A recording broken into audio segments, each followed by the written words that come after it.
How to fix Eero red light 2025 step-by-step guide. Seeing a red light on your Eero router can be stressful, but don't panic. Most people assume it means the device is broken, but that's rarely the case. A solid red light usually means your Eero has no internet connection.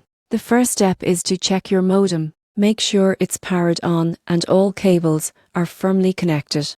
Unplug the modem for 60 seconds and plug it back in. Next, unplug your Eero router. Wait another 60 seconds, then reconnect it and allow up to 5 minutes for it to boot fully. This simple reboot fixes the issue more often than you'd expect.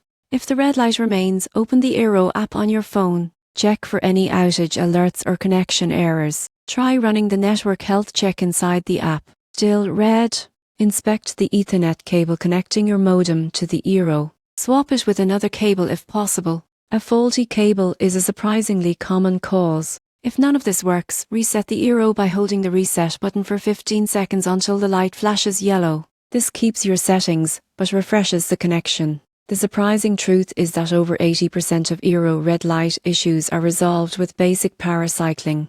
Now you know exactly what to do, step by step. Subscribe for more clear tech fixes that save you time and stress.